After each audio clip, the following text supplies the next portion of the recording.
You're really gonna go for the third relapse of the day, Jeffrey? The third relapse?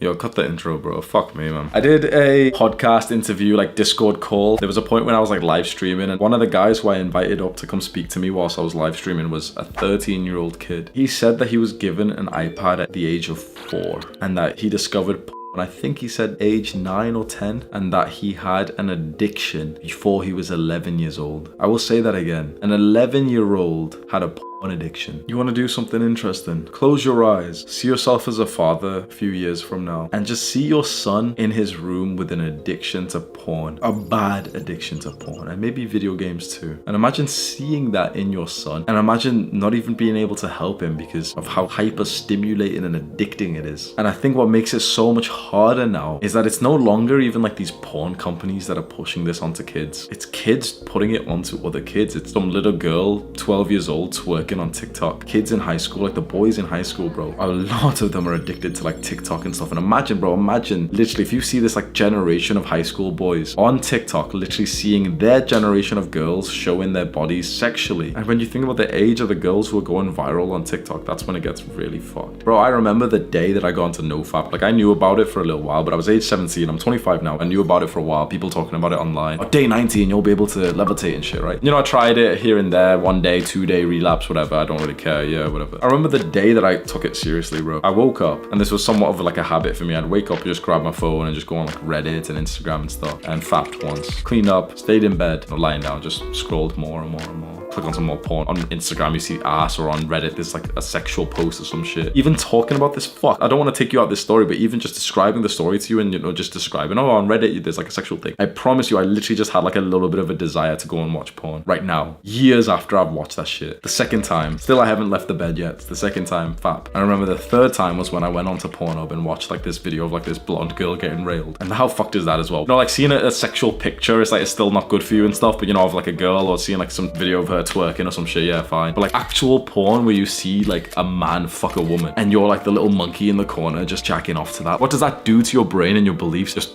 everything about you. You're kind of conditioning yourself to just be like this weirdo who isn't having sex but who's just watching. Bro, the third time, by the time that I finished, I wasn't even fully hard. I'm looking down at my semi-limp dick and thinking, this is fucked, bro. I was 17 years old and my pee-pee wasn't even getting hard. I took NoFap seriously after that because, bro, that is gut-wrenching. As a man, that's your manhood. Your pee-pee is your manhood. To see that it's not working well because you've been death gripping it whilst watching porn, oh, that is so upsetting. You need to stop castrating yourself, because that's what this is. I always give this analogy and it always opens people's eyes, so I'm going to tell you it. What happens if you have a male cat and you castrate it, and essentially castrate, you like chop off its penis and balls or something, you castrate it. It goes from being like this adventurous cat that's almost challenging you, jumping around everywhere, being a bit aggressive, to this like docile, weak, lazy, submissive little being. We know this. Oh yeah, we get pets castrated. It's like a normal thing, right? And we see the transformation. Oh yeah, you know, if your cat's being misbehaving, yeah, go get it castrated. It's a normal thing. Have you ever really stopped to just think like, shit, like that's kind of what I'm doing to myself when I jack off? You're castrating yourself. That life that you're supposed to have inside of you, that drive that you're supposed to have to either go and get women or go and work yourself up to be attractive and successful enough to get women. That drive inside of you just gets diminished and thrown into Kleenex. I can't tell if this is a conspiracy theory, but you remember being told that masturbating and watching porn was good for you? I swear so many guys can remember that being like a general consensus by teachers, perhaps by parents. For some reason, it feels like the government told me that masturbating and watching porn was good for me. So many guys have been able to agree. We can't pinpoint when we were told this by the government, but it feels like that was the message that they conveyed to us. Is this a conspiracy theory to think that was conveyed to us because they want a generation of like submissive men, especially men of like the warrior class, the young men full of testosterone, to just castrate themselves so they're easier to control? And you're probably thinking, well, yeah, like I want to stop, but like I keep fapping, I keep messing up, I keep relapsing. And honestly, yeah, of course you do. It's normal that when you're trying to stop a habit, you still keep doing that thing for some time. It took me a couple of years to really actually make NoFap work, because it's not just like you can just declare, yeah, I'm on NoFap now, I'm not gonna fap anymore. It's more so that if you've been fapping for 10 years, it's gonna take you some time to be able to fully quit, because it's just like counteracting those bad habits. So a lot of young guys really do get obsessed with this, and they say like, oh, Hamza, I'm on NoFap, and I get to day 7, then I keep relapsing. And I tell them, like, how long have you been fapping for? When did you start? Oh, like, 12 years old, 13 years old. So you've been fapping for 4 years, 5 years, and you've been on NoFap like 2 months, bro. So it's like, you can't just expect it to be perfect overnight. It's like, are you fapping like once a week? That's probably like a good level of progress. Perhaps a month from now, fap every 8 days, 9 days, 10 days. Perhaps 6 months from now, fap every 3 weeks. Perhaps a year from now, fap less than once a month. And at that point, it's like, yeah, it's fine, bro. Why do the people of NoFap become successful? And of course, this is a little bit cringe. It's like a lot of guys who get onto NoFap still stay losers. But generally, a lot of the successful men have this in common. They stopped masturbating and watching porn. The greatest motivator that you have is the drive to fuck women. Honestly, like, I know it's kind of offensive or controversial, but it is true. The greatest motivator as a man. But if you really think of yourself as an animal, what's your motivator, bro? Because there's two. There's one, to survive. So if you're hungry or thirsty or some shit, or you need shelter, that's the biggest motivator you have, to survive. But once your survival needs are met, which it is for 99.99% of guys here, then what's left is the biggest need, the biggest desire to fuck. And when you get rid of that desire, it's like, bro, you've achieved like most of what you needed to do with your life. And so of course you feel kind of lethargic and lazy and shameful and just tired. Of course you don't feel motivated to do hard work. Of course you don't even enjoy hard work after you've just bust 50 nuts over the last 2 months. The men of NoFap become successful because they're able to harness their sexual energy, which is so incredibly important. And I know it does sound cringe. Oh, the men of NoFap and stuff. It sounds cringe, but the thing is, your sexual desire is incredibly important, and it's being stripped away from you by your own hand, but by the cause, I think, of external influences, which are telling young men that it's okay to just spill their seed just because it's normal. I gave this analogy once, and I think you'll be interested. Imagine you put 2 men in a cage, this weird, fucked up social experiment, and you tell them, fight and don't stop till one of you are dead. Imagine you did this like psychological experiment, and you wanted to see what man would fight harder. One of the men, we fill him up with food first, and we also tell him, yeah, you masturbate. Oh, here's a woman, have sex. Boom. So he's empty of nut and full of belly. The other guy, no food for you, and also full balls for you, no nutting. He's got an empty stomach and full heavy balls. I know this sounds silly, but I really just want you to imagine this competition, this fight. We have this man with a full stomach, he's digesting fucking refined carbs right now, and empty balls, and this man with an empty stomach and full balls, and we tell them, fight to the death. Honestly, bro, do I even have to ask you who's gonna win? All of us right now, I think every single person right now would say this guy, right? Some nerd might come in, oh, but this guy's got more carbs and glycogen. Just shut the fuck up. If you really imagine like a realistic scenario of some guy eating a big meal and then like nutting, and the other guy staying fasted, bro, this guy who stayed fasted, he's literally hungry and he's horny. Bro, he's gonna fuck this guy. Like, not like that, but he's gonna fuck him up though. Right now, okay, this experiment's like really weird and stuff, right? But is it that different from what's just happening in normal life anyway? Because we as men, we're in competition, bro. If you want to study and get good grades, your grades are not just in a vacuum. Your grade is based on what other people get. Your grade is actually a competition against other people. In your business, in your career, you're competing against other people. To attract women, you're competing against other men. Why are we spilling our drive to compete? Why not hold that and actually use it for something that's worth more than just a few seconds of hedonistic pleasure? That's why the men of NoFap become more successful, because they're able to harness what may be the greatest drive we have, is our sexual drive. And this isn't some like weird ass advice, oh yeah, get to day 90 or some shit. I'm not saying to get to a particular day. I've never been one of these guys. I hate that advice of like, yeah, get to day 90 or some shit. I don't think the benefit of NoFap comes in streaks. I think the benefit of NoFap comes when you just reduce the quantity of like nuts per month, per year. I have a problem with most of the NoFap YouTubers. If you can think of a NoFap YouTuber right now, chances are I don't like them. I think they're bad for you, even though that's weird to say. It's like, I think they're actually bad influences, because they're pressuring you to stay on the streak, and they've convinced you that if you relapse, if you mess up the streak, you lose all the benefits and you have to start again. Bro, that sounds fucked up to me, because imagine a fitness channel telling a fat guy of all these benefits that he could get if he gets onto exercise, and then tells him like, oh yeah, by the way, like if you mess up your streak and you miss one workout, all of the benefits reset. Imagine telling a fat guy that he has to go to the gym every single day, and if he misses one day, all of the benefits reset. That is inhumane. And that's what these NoFap YouTubers do to you, and they convince you that you need to be on a streak. You don't need to be on a streak. You just need to reduce how often you fap per month, per 6 months, per 3 months, per week. Keep your balls full, bro, like nice and heavy.